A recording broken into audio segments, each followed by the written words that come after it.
I'd like to welcome all of you here. आप सबका स्वागत, नमस्कार. ओ भाई बैठ जा भाई बैठ जा।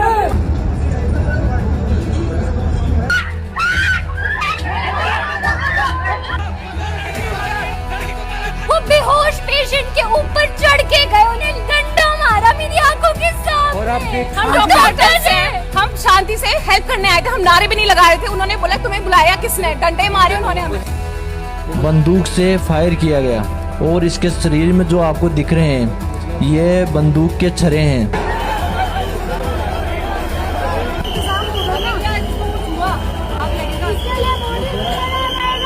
जब अपनों की जान जाती है ना तब पता चलता है इंसानियत मर चुकी है। ये देखिए लड़ाई देखिए, ये देखिए किस तरीके से मार रहे हैं। ये लाठी चार्ज देख सकते हैं आप यहाँ पर।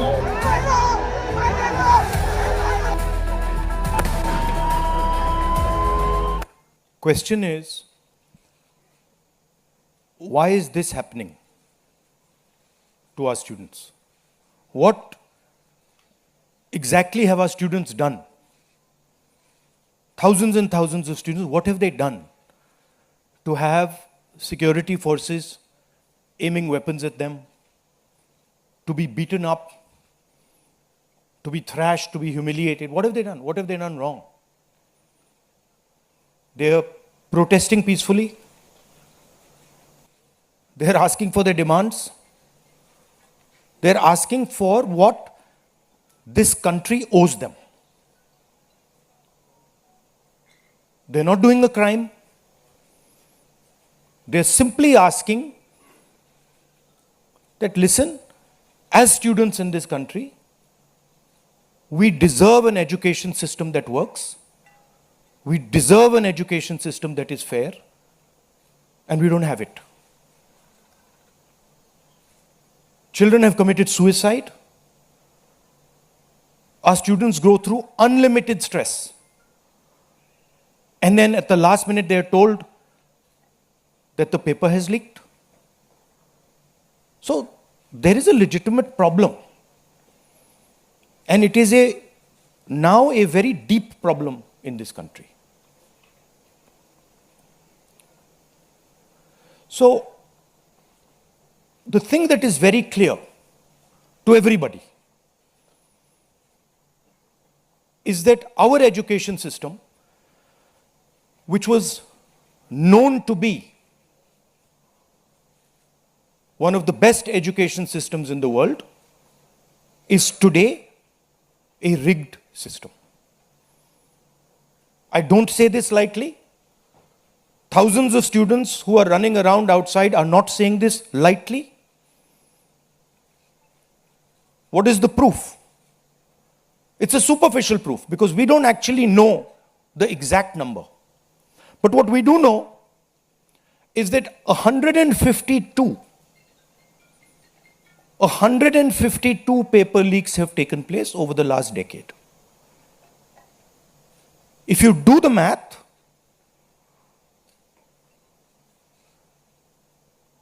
so one a month.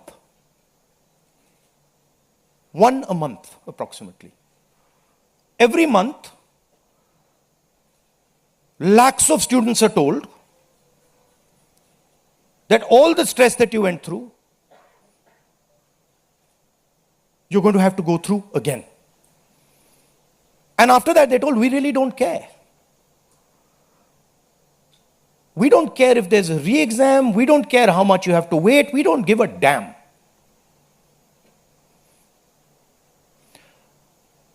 $7.5 crore students and their families are affected by this. These are middle class and poor families. They put their hard-earned money into this. And then they're literally spat on. And the best part of this is zero convictions. In the last 10 years, 152 leaks have taken place and zero convictions. Zero. So somebody is or a group of people are destroying our education system, India's most valuable asset, destroying the lives of our students, and what does the government do? Zero convictions. So this is the first reason, an absolutely legitimate reason, why our youngsters are protesting. Thing doesn't stop here. It goes further. It's not just that the system is rigged. It's that the system is unaffordable. And this is a statistic that every youngster knows. But somehow, the government of India doesn't. One exam costs the families who take this exam the same amount of money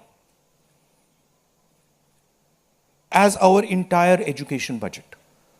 So please think, the government of India, after collecting all the taxes, spends money on the future of our children. That money goes into something called the education budget. It is 1.4 lakh crores. At the same time, every year, 1.32 lakh crore, similar amount, is spent by the families who have taken the NEET exam. So please understand the scale of this thing. This is pure theft from these families. There's nothing else. And then after you steal from them, you tell them that there's a paper leak, the thing is rigged. So this is the second reason, and legitimate reason, why our youngsters are outside. But there's a more fundamental reason. And that reason is this: that even after you have an education, you become a doctor, you become a lawyer, you become, you learn something, you're suddenly told that the doors that should be open to you, what your country and your government owes you, a livelihood, a job, is closed. So, manufacturing is closed. Look around you, you'll see there are only Chinese products. Entrepreneurship is closed. Take a look at who gets the money from the banks. 2 or 3 large companies get all the money from the banks. So a young person who wants to be an entrepreneur cannot. Corporate job, AI is destroying it. The IT sector, public sector has been privatized. So what is the choice? The only choice they have is a sarkari job. So you give them one door, you close all the doors, then you rig that system and make it unbelievably expensive. And then you expect they won't be outside. Which world are you living in? So we are 100% in agreement with what every single student is feeling, what every single student is doing. And there must be some consequences to what has been done some days ago. It is not their fault. And so they have some demands. What are their demands? The first demand, completely legitimate demand, is that Mr. Dharmendra Pradhan, who has failed as an education minister, who is known to be corrupt, should be relieved of his duties. 100% legitimate demand. Nothing wrong with it. He has shown India and the world that he is incapable of running this system. exam leaks are happening one after the other. So this is a completely legitimate demand.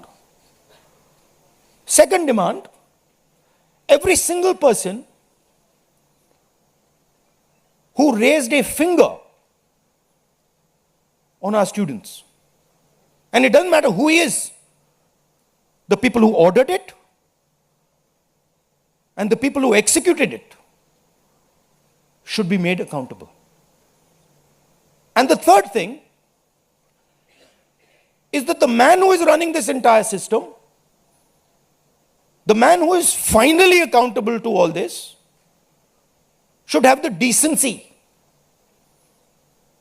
to apologize to the students for what has happened. These are not complicated things, these are not difficult things. This gentleman, Mr. Dharmendra Pradhan, has literally destroyed India's biggest asset. What used to be called our success, what used to be called the best thing India has, our education system, has been wiped out. And so we fully support these demands, and we fully support every single student who is on the streets. Thank you. अब कुछ सवाल जवाब हिंदी में कर दूं? हिंदी में कर देता हूं.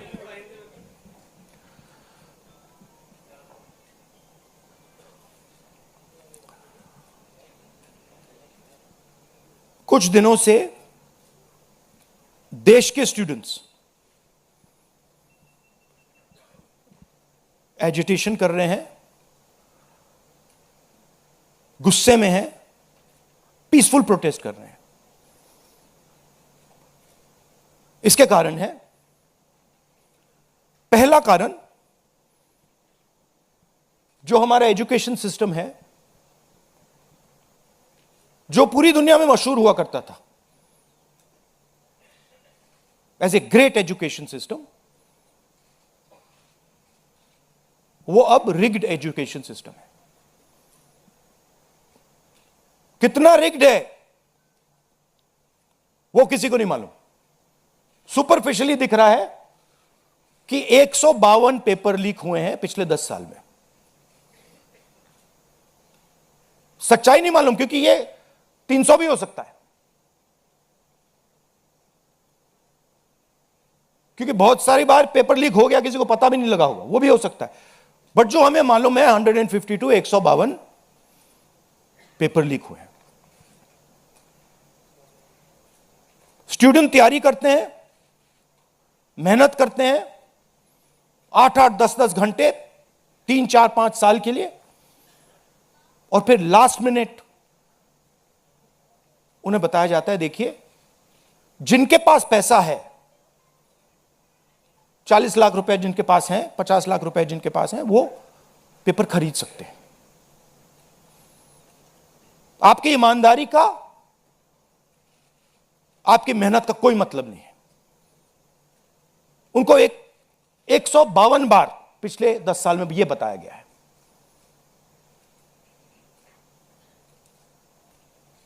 $7.5 करोड़ परिवारों को, स्टूडेंट्स और परिवारों को पेपर लीक ने डैमेज किया है. और स्टूडेंट यह सवाल पूछ रहे हैं, पेपर लीक होता है, 7.5 करोड़ युवाओं का नुकसान होता है, मगर पिछले 10 साल में एक भी कन्विक्शन नहीं हुआ, एक भी व्यक्ति का कन्विक्शन नहीं हुआ, 0. तो यह पहला कारण है. दूसरा कारण कि जो हमारा एजुकेशन सिस्टम है यह अनअफोर्डेबल है. मिडिल क्लास के लिए, गरीबों के लिए यह सिस्टम अनअफोर्डेबल है.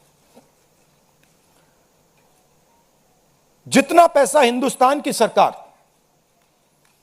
अपने एजुकेशन बजट में डालती है हर साल, उतना पैसा एक नीट एग्जाम के लिए एक नीट एग्जाम के लिए जो स्टूडेंट्स एग्जाम लेते हैं और उनके परिवार उतना पैसा देते हैं। आप सोचिए, सरकार पूरे देश से टैक्स लेती है, जीएसटी, इनकम टैक्स सारा लेती है, और फिर कहती है देखिए ये जो पूरा टैक्स हमने लिया है आपसे, इससे हम 1.4 लाख करोड़ रुपए शिक्षा में डालेंगे। और फिर हिंदुस्तान का एजुकेशन सिस्टम कहता है इन परिवारों से कि आपसे हम 1.32 लाख करोड़ रुपए सिर्फ नीट एग्जाम लेने के लिए लेंगे।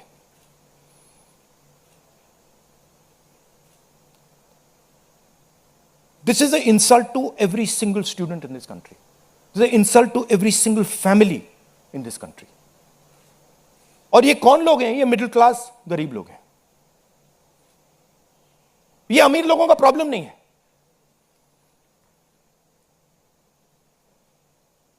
ये कॉर्पोरेट हाउसेस का, अदानी अंबानी का प्रॉब्लम नहीं है। ये मिडिल क्लास और गरीबों का प्रॉब्लम है। तो ये है दूसरा कारण। और तीसरा सबसे बड़ा कारण, एजुकेशन के बाद जो होना चाहिए, आप इंजीनियर बन गए, डॉक्टर बन गए, लॉयर बन गए, उसके बाद देश की कमिटमेंट होनी चाहिए कि हम आपको जॉब देंगे, रोजगार देंगे, फ्यूचर देंगे। देश का यही मतलब होता है।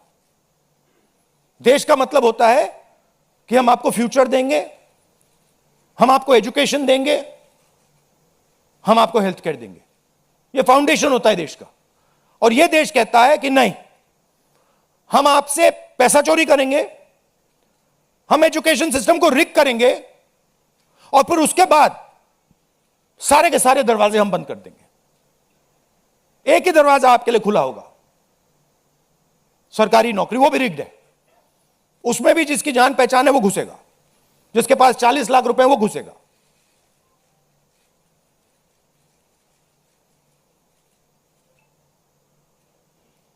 पहला दरवाजा मैन्युफैक्चरिंग, चाइना का माल कोने कोने में बिकता है। हिंदुस्तान की मैन्युफैक्चरिंग बैकबोन खत्म है, स्मॉल एंड मीडियम इंडस्ट्रीज खत्म है। पहला दरवाजा बंद। दूसरा दरवाजा एंटरप्रेन्योरशिप का। बैंक का सारा पैसा 2-3 बिजनेसेस के हाथ में जाता है। आप में से कोई एंटरप्रेन्योर बनना चाहता है, दरवाजा बंद।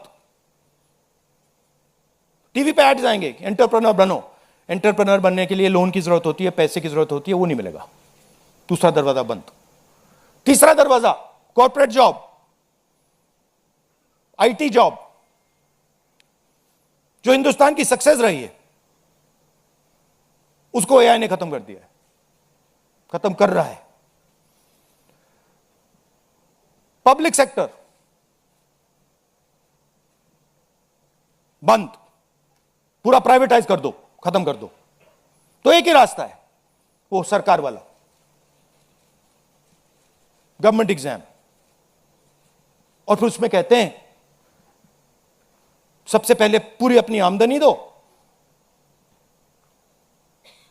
उसके बाद हम सिस्टम को रिग करेंगे। और आप लोग मिडिल क्लास के लोग, गरीब लोग अपना पैसा डालो, और जिसके पास 40-50 लाख रुपए है वो पीछे से बैकडोर से घुस जाएगा। ये 3 कारण है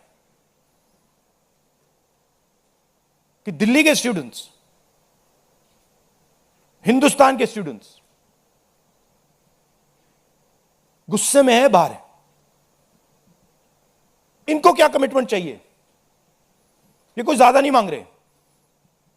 सबसे पहला कमिटमेंट जो सिंबल है इस चीज का, धर्मेंद्र प्रधान मिनिस्टर, सबसे पहले आप सिंबल को हटाइए। बड़ी बात नहीं है। सुसाइड हुए बच्चों के, 152 पेपर लीक्स हुए।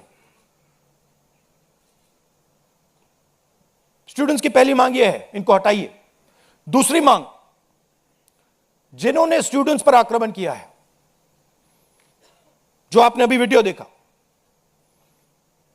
पूरी सोशल मीडिया पे, मतलब हजारों स्टूडेंट्स पे लाठी चल रही है, राइफल्स पॉइंट हो रही हैं, टांगे तोड़ी जा रही हैं, पेलेट गन से मारा जा रहा है। यह आतंकवादी नहीं है, यह हमारा फ्यूचर है, यह हमारे दुश्मन नहीं है, ये हमारे लोग हैं, हमारा फ्यूचर है। तो इन लोगों पर जिन्होंने वायलेंस किया है, हिंसा की है, इन पर एक्शन होना चाहिए। यह स्टूडेंट्स की दूसरी मांग है। और तीसरी मांग, जो इस पूरे सिस्टम को चलाते हैं, उनको स्टूडेंट से अपोलोजाइज करना चाहिए रिस्पेक्टफुली कि गलती हो गई, जो हुआ वो नहीं होना चाहिए था, आप लोगों को चोट लगी है, हम अपनी गलती मांगते हैं, कोई बड़ी बात नहीं है। तो ये 3 डिमांड्स हैं। We are 100% supporting every single student, and we are fully behind you, and we are going to ensure that you are protected and your future is protected. Thank you. Thank you Rahul ji. First question Sanjeev Chopra, PTI. अच्छा, one second. अब इसमें 2 चीजें हैं। एक तरफ students है, उनका future है, वो क्या चाहते हैं कि बात उनकी इशू पे रहे। उनकी इशू क्या है? एजुकेशन सिस्टम, पेपर लीक, ये जो हुआ, इनको जो मारा गया, ये चाहते हैं कि शिक्षा पर, पेपर लीक पर, वायलेंस पर पूरे देश का फोकस रहे। मैं भी चाहता हूं और पूरा ऑपोजिशन चाहता है कि फोकस यहां रहे और इसके बारे में कुछ किया जाए, एजुकेशन सिस्टम को बदला जाए। और ये जो 3 डिमांड्स है स्टूडेंट्स की, दिल की डिमांड्स हैं, जो उनको चोट लगी हैं, उस आवाज से ये बोल रहे हैं, ये हमारे लिए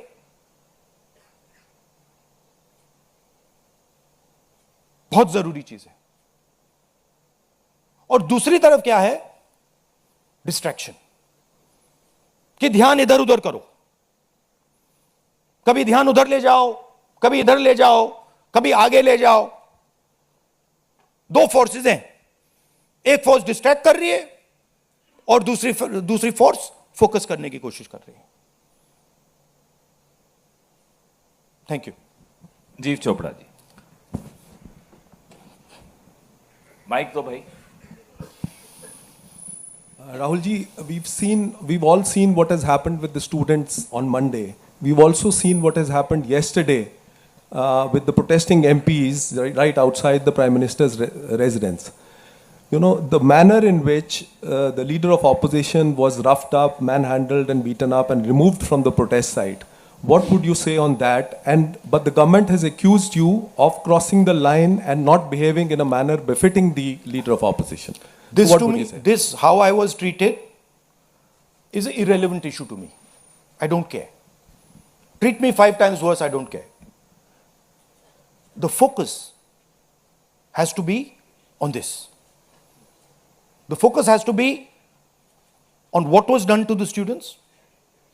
The focus has to be on the education system, on paper leaks, and on the costs that these children have been forced to pay. So, do whatever you want to me. 5 times, 10 times worse, I don't care. In fact, I like it because I learn from it. And the government's allegation on you? I don't care about government's allegations. Government's allegations are of no consequence to me. Siddharth, ANI। Rahul ji, मेरा सवाल आपसे ये है कि क्या धर्मेंद्र प्रधान के इस्तीफे से कोई सॉल्यूशन आपको लगता है विपक्ष को कि उससे ही निकल जाएगा? क्या होना चाहिए? दूसरी बात ये कि इतने कई सालों में, पिछले 30-40 सालों से ज़्यादा की जो डेमोक्रेटिक सेटअप है हमारे देश का, हमने नहीं देखा कि विपक्ष के नेता प्रधानमंत्री के घर का घेराव करने पहुंचे, उनके घर के बाहर पहुंचे हों। क्या वजह रही कि आप लोगों को वहां जाना पड़ा? और अब सरकार में से भी आप मांग कर रहे हैं कि डिस्कशन हो और सरकार की तरफ से किरण रिजिजू आ जाए। उन्होंने कहा कि हम डिस्कशन के लिए तैयार हैं, लेकिन किस नियम के तहत करेंगे वो सरकार को तय करने दिया जाए। तो अगर सरकार किसी नियम के तहत आप लोगों से बात करती है आपने बहुत लंबा बोला भैया, आपके क्वेश्चंस क्या है? मेरा सवाल आपसे यही है कि क्या वजह रही कि आप लोगों को प्रधानमंत्री के घर तक पहुंचना पड़ा, और क्या धर्मेंद्र प्रधान के इस्तीफे से सॉल्यूशन? इसके दो कारण हैं। हमें लगा कि अगर हिंदुस्तान के स्टूडेंट्स सड़क पे हैं तो ऑपोजिशन को भी सड़क पे होना चाहिए, पहली बात। दूसरी बात, हमारी नेचुरल स्पेस पार्लियामेंट है, और प्राइम मिनिस्टर हाउस जाने से पहले ऑपोजिशन स्पीकर के पास गए, उनके कमरे में गए, रिस्पेक्टफुली गए, और हमने स्पीकर से कहा देखिए यह बहुत बड़ा मुद्दा है, आप हमें बोलने दीजिए, इसके बारे में डिस्कशन करने दीजिए। स्पीकर ने कहा कि देखिए मैं सरकार से पूछूंगा, meaning it is not speakers decision, it is सरकार डिसीजन। ठीक है, पूछिए। पूछने के बाद कोई डिस्कशन नहीं, पूरे इशू को इग्नोर कर दिया। ठीक है, Dharmendra Pradhan, just put that other slide, Dharmendra Pradhan एक सिंबल है।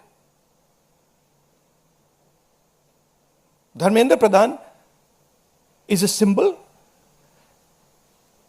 and the students have pain about how they have been treated. That symbol has to be removed. Out of respect to the students, that symbol has to be removed, number one. Number two, that symbol has to be removed because he is a completely incompetent, probably collusive person in this drama. We know his background. We know how clean he is. We know the type of person he is. There's a history here. And to send a message to the country that we are listening to the students, we respect their sentiment, this man's got to go. And that is why we went to the Prime Minister House yesterday to support this demand, which is a demand that every single student is making.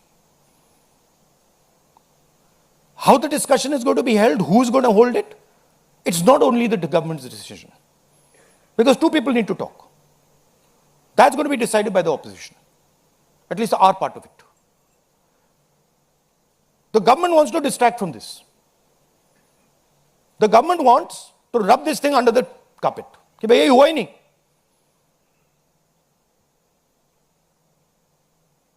और हम चाहते हैं कि ये central issue है और ये central issue पर रेजोल्यूशन आए. प्रधान जाए, Prime Minister apologizes. Everyone who assaulted students is the first step. Then we want to see changes being made to the testing system. We want to see changes being made to the amount of money people are charging. Thank you. IANS.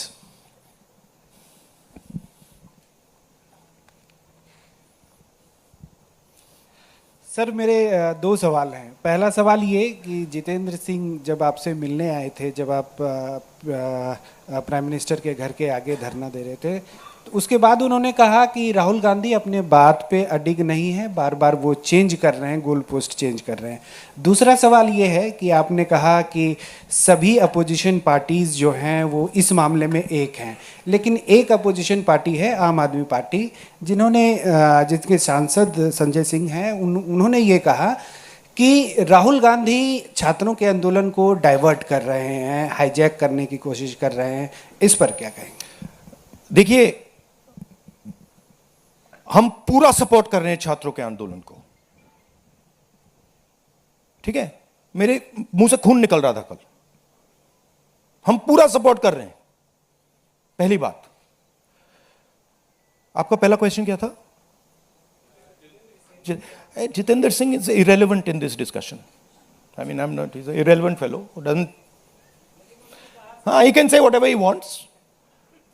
He can say whatever he wants. He's an irrelevant part of this discussion. The discussion is very simple. We have clear demands. Demand number one, Dharmendra Pradhan goes. Not our demands, student demands. Number one, Dharmendra Pradhan goes. Number two, anyone who assaulted the students is punished. Number three, Prime Minister must apologize to students. Mr. Jitendra Kumar wants to see whatever fantasy he wants to see, he's welcome to see it. I'm not really bothered about it. Archana PTI Hindi.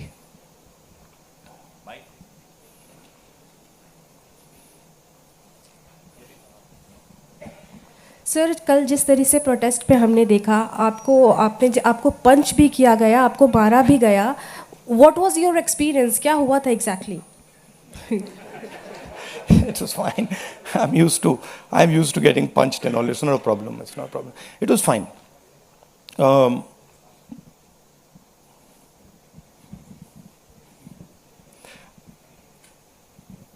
My job is to express the will of India's people.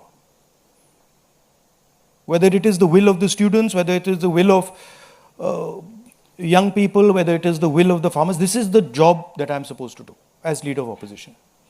I'm supposed to become an expression of the voice of India's people. I'm supposed to bring attention to where pain is being felt. These are very small costs.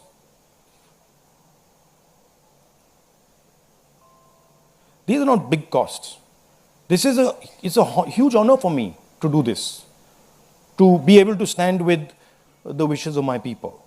So, a couple of punches and all, this is not a problem at all. I'm happy to take many more. एक second. मोहित दुबे।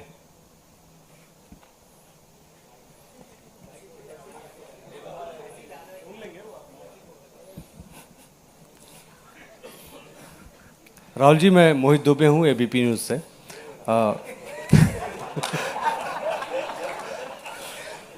राहुल जी, अभी आपने कहा कि मुझे अपनी सुरक्षा की चिंता है नहीं, लेकिन आपकी सुरक्षा की चिंता मुझे लगता है कि क्योंकि नेता विपक्ष हैं, तमाम लोगों को है।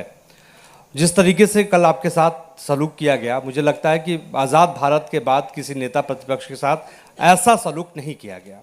आपको घसीटा गया, बस में डाला गया, छत्रसाल स्टेडियम लेके आप गए हैं। आगे की आपकी रणनीति क्या रहने वाली है? क्योंकि जिस तरीके से छात्रों के हक को लेकर आप लड़ रहे हैं, छात्रों की गूंज के तहत भी, पार्लियामेंट के अंदर भी, पार्लियामेंट के बाहर भी, आगे की अब रणनीति क्या रहने वाली है? सबसे पहले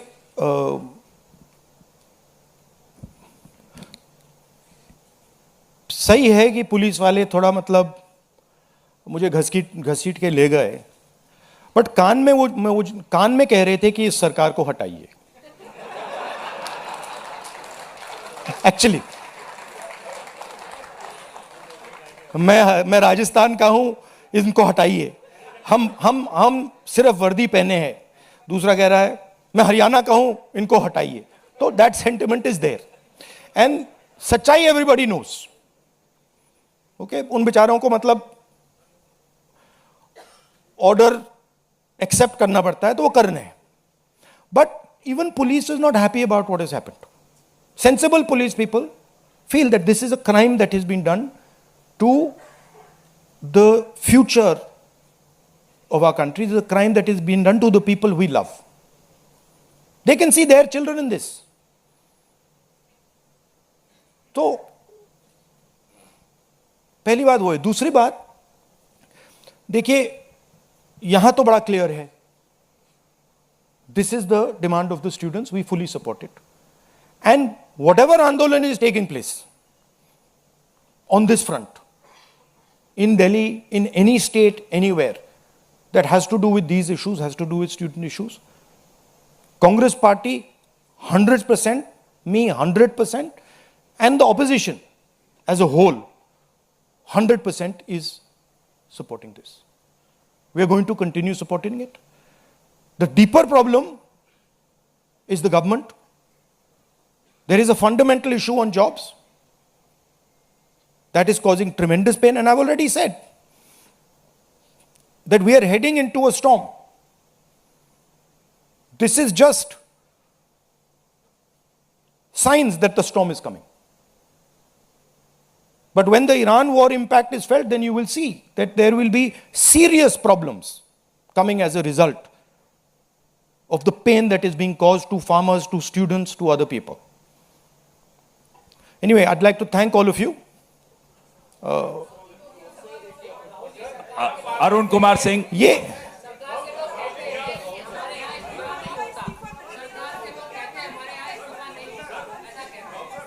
last question. एक मिनट सवाल पूछने दीजिए, 1 मिनट।